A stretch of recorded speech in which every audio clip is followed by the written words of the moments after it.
एक तर उपोषण करते असतील, आंदोलन करते असतील, तुम्ही सर्व विद्यार्थी, तुम्ही हा जो लढा त्या ठिकाणी लढलात गेले 2-3 दिवस, त्यामुळेच सरकारला तुमच्या काही मागण्या ह्या मान्य कराव्या लागल्या। तुमच्या एकजुटीचा मनापासून मी सलाम करतो। याच्यामध्ये आम्ही फक्त पाठिंबा देण्यासाठी आलो होतो। खरं तर हे जे आंदोलन आहे हे तुमचं होतं, पण जेव्हा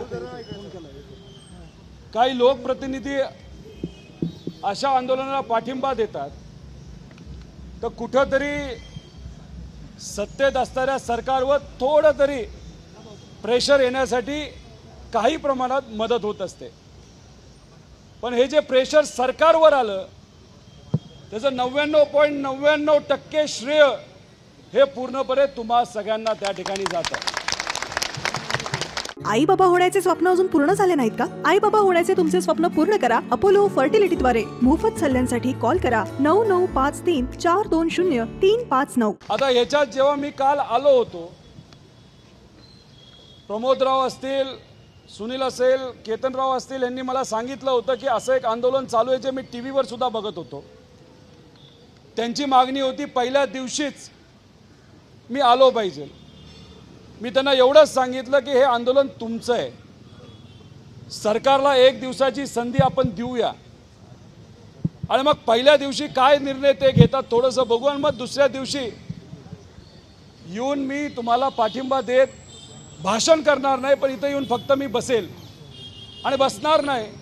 जर रात्रीपर्यंत आंदोलन चाललं नाही तर दुसऱ्या दिवसापर्यंत आंदोलन चाललं तर तरीसुद्धा या फुटपाथवर, या रोडवर तुमच्याबरोबर मी झोपायला सुद्धा तयार आहे, अशी भूमिका घेतली होती।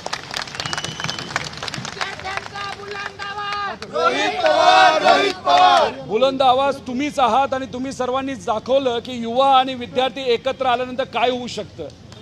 त्यामुळे हा लढा सोपा नव्हता, पण तुम्ही लढला आणि तुम्हाला यश आलं। याच्यात जेव्हा मी काल आलो तेव्हा मला एका गोष्टीचा आनंद झाला की तुमचे जे सर्व लायब्ररीचे नाही तर क्लासचे जे प्रमुख ओनर असतील, शिक्षक असतील, हे सर्व तुमच्या या लढ्यामध्ये सहभाग त्यांनी घेतला, त्यांचं सुद्धा मी मनापासून अभिनंदन करतो। आता हे बघा, काल जेव्हा मी आलो तेव्हा 2 प्रमुख मागण्या मी ऐकल्या होत्या। एक मागणी होती 25 तारखेला बँकिंगच्या दिवशीच, म्हणजे बँकिंगची एक्झाम जेव्हा होती तेव्हाच राज्यसेवेची परीक्षा ही घेतली जात होती, ती परीक्षा पुढे ढकलण्यात यावी अशी एक मागणी आपल्या सर्वांची होती। दुसरी मागणी जी होती, याच परीक्षेमध्ये म्हणजे जी ॲड निघाली आहे राज्यसेवाची त्याच्यामध्ये कृषी सेवाचा सुद्धा समाविष्ट व्हावं अशी तुमच्या सगळ्यांची मागणी होती, बरोबर का नाही? या 2 मागण्या, तिसरीवर येतो। आता मग इथं तुमच्या बरोबर बसल्यानंतर चर्चा केल्यानंतर कंबाईनच्या बाबतीतला अतिशय महत्त्वपूर्ण मुद्दा हा तुम्ही सगळ्यांनी तिथं मांडला। आता याच्यात इंजिनिअरिंग आहे आणि बरेच काय, माझ्याकडे सगळी कागद आलेली आहेत। आता तुम्ही समजून घ्या, हे बघा, तुम्ही राज्य सेवा म्हणजे MPSCच्या माध्यमातून अधिकारी बनण्याच्या जे काही एक्झाम्स असतात ती देणारी मुलं आहात। तुम्हाला कुणी फसू शकतं का? नाही। अशात काल आता काही प्रमाणात अभिमन्यू भाऊंचं सुद्धा आभार व्यक्त केले पाहिजे। त्याचं कारण एक आहे, आम्ही मुख्यमंत्र्यांपर्यंत फोन करण्याचा प्रयत्न केला, आमचा फोन त्यांनी घेतला नाही, कारण त्यांना असं वाटत होतं की हे आंदोलन आम्ही उभं केलंय। आम्ही PA सांगितलं, बाबांनो आम्ही हे उभं केलं नाही, हे विद्यार्थ्यांनी केलंय, मला फक्त विद्यार्थ्यांच्या म्हणण्या तुमच्यापर्यंत पोहोचवायच्या आहेत। आम्हाला बोलता नाही आलं, पण आम्ही अधिकाऱ्यांशी बोललो, आम्ही आमच्या नेते पवार साहेबांशी बोललो। साहेबांनी सांगितलं की जे काय माझी मदत लागेल मी करायला तयार आहे, फक्त तू मला सांग। मग ह्या 2 मागण्या मान्य करण्यासाठी अभिमन्यूराव जे सत्तेत आहेत आज, ते काल कोणाला भेटले, फोटो आपण सर्वांनी बघितलाय। मुख्यमंत्र्यांना भेटले, उपमुख्यमंत्र्यांना भेटले, त्यांनी फोटो ट्विट केला का नाही केला? आता फोटो ट्विट केला म्हणजे ते काल भेटले असं आपण समजायचं, बरोबर का नाही? आता काल म्हणजे आजच त्यांची काय ट्विट आली आहे की नाही भेटलो ना, मुख्यमंत्र्यांना मी भेटलो, उपमुख्यमंत्र्यांना भेटलो, आयोगाच्या प्रमुखांशी बोलणं झालं, हे बोलले का नाही? ते बोलले ट्विटमध्ये. म्हणजे त्याचा अर्थ त्या बैठकीमध्ये ही चर्चा झाली आणि त्याच्यात त्यांनी काय सांगितलं की ही जी 25 तारखेची जी परीक्षा आहे ती आम्ही पुढे ढकलत आहोत आणि त्याच्याच बरोबर तुमची जी कृषी सेवेला याच ॲडमध्ये समाविष्ट करण्याची जो निर्णय नाही, तुमची मागणी, ते सुद्धा आम्ही सरकार म्हणून, महायुती म्हणून आम्ही मान्य करत आहोत, हे त्यांनी आज ट्विट केलं, बरोबर का नाही? आता याच्यात मी कंबाईनवर येतोच, पण ह्या दोन मागण्या ज्या तुम्ही सर्वजण करत होतो, काल आदरणीय पवार साहेबांशी मी बोललो, साहेबांचं मत आलं काय चाललंय. मी म्हणलं साहेब आमचं कुणीच ऐकत नाही, आम्ही अधिकाऱ्यांशी बोलतोय, मुख्यमंत्री ऐकत नाही. पोचण्याचा प्रयत्न केला तर मग साहेबांनी रात्री जेव्हा आम्ही 11 वाजता त्यांच्याशी बोललो, मी फोन नव्हता केला, शेवटचा फोन त्यांचा आला होता. कारण मी दुपारी सांगितलं होतं काही मुलं आता उपोषणाला बसत आहेत, पाऊस चालू आहे. साहेबांनी मला 11 वाजता फोन केल्यानंतर त्यांनी विचारलं एवढंच की ते उपोषणाला बसलेल्या मुलांची तब्येत कशी आहे, पाऊस पडतोय का, महिला मुली आहेत का. आणि त्यांनी मला विनंती केली मुली असतील तर कृपा करून तुम्हाला कसं जमते बघा, पण मुलींना तिथं रात्रभर थांबून देऊ नका. आणि मग त्यांनी 11:58 ट्विट केली. काय ट्विट केली की सरकारने जर या विद्यार्थ्यांच्या मागण्या मान्य नाही केल्या तर मी तिथं येईल. आणि जेव्हा पवार साहेब असं बोलतात तेव्हा धडकी कोणाला बसते? आणि मग तुम्ही लढा जो लढला त्याच्याच बरोबर काल जे काय सत्तेतल्या आमदारांचं चर्चा मुख्यमंत्र्यांबरोबर उपमुख्यमंत्र्यांबरोबर झाली आणि पवार साहेबांचा ट्विट की पवार साहेब येत आहेत, हे ऐकून अधिकाऱ्यांना सकाळी 8:30 वाजताच ऑफिसला यावं लागलं.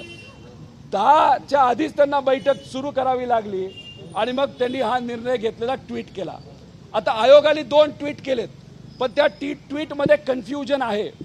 ते कन्फ्युजन मलाही समजतं, पण आता समजा एक व्यक्ती सत्तेतला जर बोलत असेल की मी मुख्यमंत्र्यांना भेटलो, मी उपमुख्यमंत्र्यांना भेटलो आणि असा निर्णय झाला आहे, तर मला असं वाटतं ऐकून आपण घ्यावं. एक तर मी राजकारण करण्यासाठी इथं आलो नाही, नाही तर मी म्हणलोच असतो चला अजून 10 दिवस बसू, बरोबर का नाही? आपल्याला काय राज्य करताना, ठराविक राज्य करताना नुसतं पेटवापेटवी करायची आणि आपलं राजकीय पोळी भाजायचं, हे आम्ही करू शकलो असतो. पण साहेबांचं म्हणते पावसाळ्याच्या काळामध्ये कुणीही राजकारण करायचं नाही. जी काही योग्य भूमिका आहे ती घेण्याचा प्रयत्न तुम्ही करा आणि ती भूमिका मी ते घेत आहे. शेवटी हा लढा तुमचा, निर्णय तुम्हाला घ्यायचा आहे. आता इथं पवार साहेबांचं मत असं आलं की मी ट्विट बघितलेले आहेत, क्लिअर ट्विट नाही आहेत, पण माझ्या PLE सत्तेत असणाऱ्या एका आमदाराची ट्विट आणि फोटो बघितलेला आहे. त्याच्यामध्ये काही प्रमाणे जे तुमची मागणी तसं लिहिलेलं आहे. आता उद्याच्या दिवशी तिथं असणारे प्रतिनिधी जे याच्यासाठी उपोषण करतायत आणि लढतायत, त्याच्याचबरोबर इथं असणारे जे काही प्रमुख लोक आहेत, असे 8-10 जणांनी मला उद्या त्यांनी जर भेट घेतली तर त्यांच्यासमोर मुख्यमंत्री उपमुख्यमंत्र्यांची मी वेळ घेलेल. 7 दिवसामध्ये हे जे कन्फ्युजन झालेलं आहे कृषीचं आणि आपल्या एक्सटेन्शन जे केलं ते कधी होणार परीक्षा हेच माहीत नाही आपल्याला.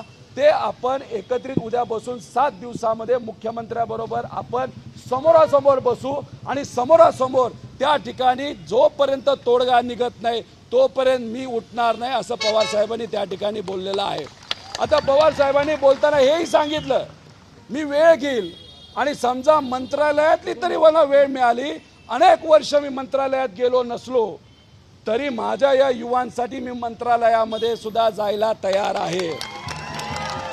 मग आता साहेबांची ही भूमिका असेल तर मग हे एक्सटेन्शन तिथं कन्फ्युजन 4 महिन्यांनी होणार, 2 महिन्यांनी होणार. आणि कृषी मला असं वाटतं की थोडंसं मोठं मन त्या ठिकाणी आपण सर्वांनी, शेवटी निर्णय तुमचा आहे तर त्या बाबतीत निर्णय आत्ता घ्या असं मी म्हणत नाही. तुम्ही बसा, चर्चा करा, तिथं निर्णय घ्या. कारण या 4 पोरांची तब्येत खालवत चाललेली आहे. इथं पण कुठे गेला तिकडे इथं आहे, दोघं आहेत, हे लढतायत, तब्येत डाऊन आहे. आता राहिला प्रश्न कंबाईनचा. काल कंबाईनचा मुद्दा जेव्हा माझ्या कानावर आला मला असं वाटतं कदाचित आपल्याकडनं शिष्टमंडळ जे गेलं त्यांनी तो विषय तिथं घेतला नाही घेतला मला माहित नाही. कोणता? कंबाईनचा. कंबाईनचा घेतला ना, 18 मुद्दे जवळजवळ. बरं कंबाईनचा पण मुख्यमंत्र्यांना भेटला का? शिष्टमंडळ पूर्ण होतं, कोणाला भेटलं?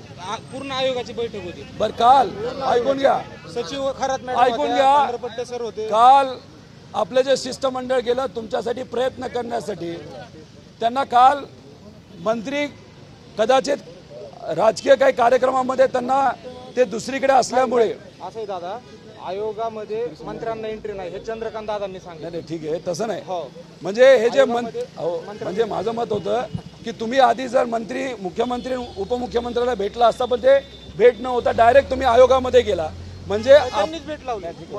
म्हणजे बरोबर आहे, त्यांनीच भेट लावली.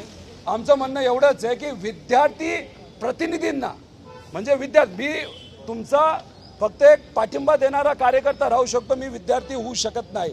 तसंच अभिमन्यू भाऊंचे अभिमन्यू भाऊ भेटले, पण आपलं जे काल डेलिगेशन गेलं होतं ते मुख्यमंत्री उपमुख्यमंत्र्यांना भेटलं नाही. तर साहेबांचं मत आहे की मी 7 दिवसात बैठक लावतो, त्याच्यात तुमचं जे कुठलं डेलिगेशन असेल या तिन्ही विषयाच्या बाबतीत आपण मुख्यमंत्र्यांपर्यंत जाऊ, तिथं चर्चा करू. जोपर्यंत निर्णय घेतला जात नाही तोपर्यंत तिथून आपण उठणार नाही.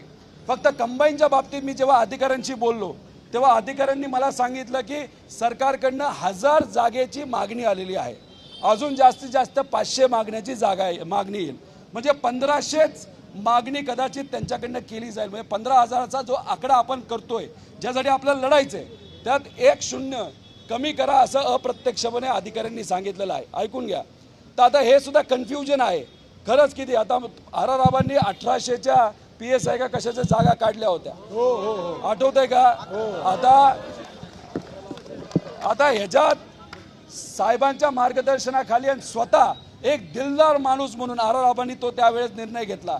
आता मग साहेबांनीच त्यावेळेस निर्णयामध्ये जर लक्ष घातलं असेल आणि साहेबच म्हणत असतील हे सगळे विषय आणि जे प्रलंबित विषय इंजिनिअरिंगचा असेल, PSI असेल, नियुक्ती असेल, इंटरव्ह्यू होणं असेल, जे काय आपल्या बरेच यादी मोठी आहे. कारण मगाची ते महानगरपालिका मी बऱ्याच लोकांना फोन केले, अधिकाऱ्यांना फोन केले. हे सगळे विषय आपण पुढच्या 7 दिवसामध्ये या सरकारसमोर पवार साहेबांच्या माध्यमातून तुमच्या सगळ्यांच्या ठराविक लोकांच्या उपस्थितीमध्ये मांडायला काय हरकत आहे का? मग कारण कसं आहे, हे बघा मी आत्ता बोलतोय तुमच्याशी, काल फक्त 2-3 लाईन बोललो. इथं अनेक मान्यवर येतील, मोठे नेतेच सगळे, पण नुसतंच बोलून होत नसतं. पवार साहेब पुढाकार घेत आहेत आणि पवार साहेब म्हणतात की उद्या 4-4 लोक जर आपण एक व्यक्तिगत इथं पुण्यामध्येच बैठक साहेबांबरोबर लावली, काय विषय कसे मांडायचे.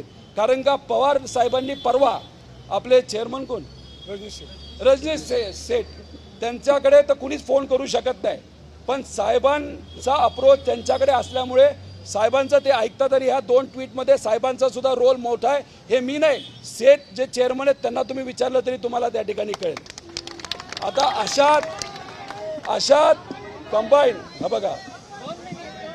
बघा इथं तुम्ही आपण सगळेजण भाष्य करू आणि मला तर उलट इथं हा मुद्दा घेत 15,000 झालंच पाहिजे म्हणून मी इथं घोषणाबाजी करणं हे माझ्यासाठी सोपं आहे. कारण का राजकारणासाठी आणि इलेक्शन डोळ्यासमोर ठेवून मला सोपं आहे.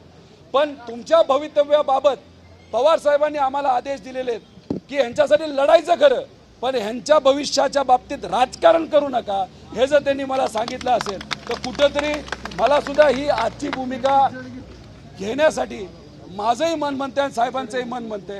त्यामुळे मी विनंती आपल्या सगळ्यांना करतो, थोडा वेळ घ्या.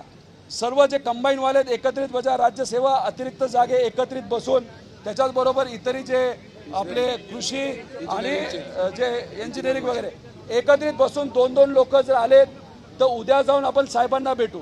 पण इथं एवढ्या मोठ्या प्रमाणात गर्दी करून म्हणजे आता एक पुणेकरांनी आपल्या आंदोलनाचं स्वागत 2 दिवस केले, म्हणजे हा रोड अख्खा बंद होता.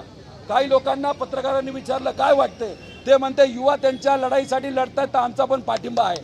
पण पण पण किती दिवस हा रस्ता आपण बंद करू शकतो हाही प्रश्न आहे. तर मग बरोबर आहे, तोपर्यंत तो तुमचा निर्णय आहे.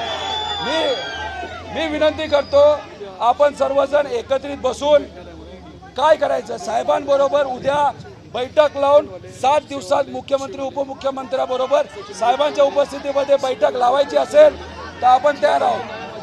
मागणी बरोबर आहे तुमची, तो तुमचा पूर्ण अधिकार आहे. आणि एक तुम्हाला सांगतो, हे बघा, ऐका ऐका ऐका, जाहिरातच तर काढायची.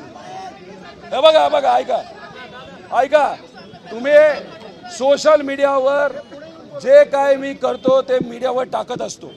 महाविकास आघाडीच्या काळामध्ये जे काय मला करता आलं ते मी मीडियावर टाकले, तुम्ही त्याचा अभ्यास करा. जेव्हा मी विरोधात होतो तेव्हा सुद्धा आपल्या सर्वांसाठी ज्या काही अडचणी त्या सोडवण्याचा मी प्रयत्न केलाय.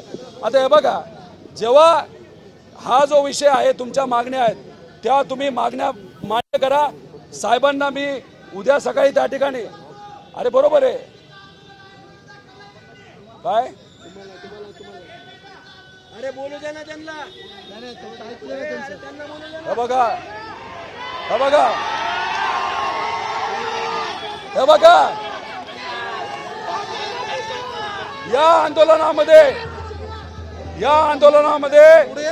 काँग्रेस आहे, या आंदोलनामध्ये आम्ही आहोत, या काँग्रेसमध्ये वंचित होतं, या काँग्रेस काही इतरही होते. आणि मग काय, हे बघा, मी माझी भूमिका मांडतो. मी थांबा, आंदोलन तुमचं आहे. बघा ऐका, मी एका मिनिटात माझी भूमिका मांडतो आणि विषय संपवतो. हे आंदोलन तुमचं आहे, पुढे न्यायचा हा तुमचा विषय. पण मी एक सांगतो की उद्या मी साहेबांना स्वतः भेटून, मुख्यमंत्री कुणी नाही आलं तरी मी मुख्यमंत्री साहेबांना भेटणार. आणि अजून एक गोष्ट सांगतो, आमच्या हे 2 विषय संपलेत असे मी समजून, कंबाईनच्या बाबतीत पुढच्या 20 दिवसामध्ये जर या सरकारने, ऐका, पुढच्या 20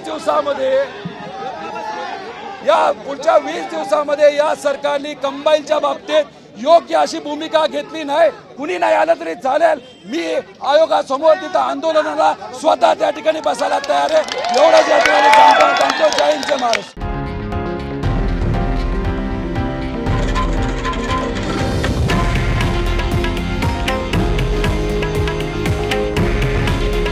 हे आहे देशातील नंबर 1 न्यूज नेटवर्क आणि आपण पाहत आहात TV9 मराठी.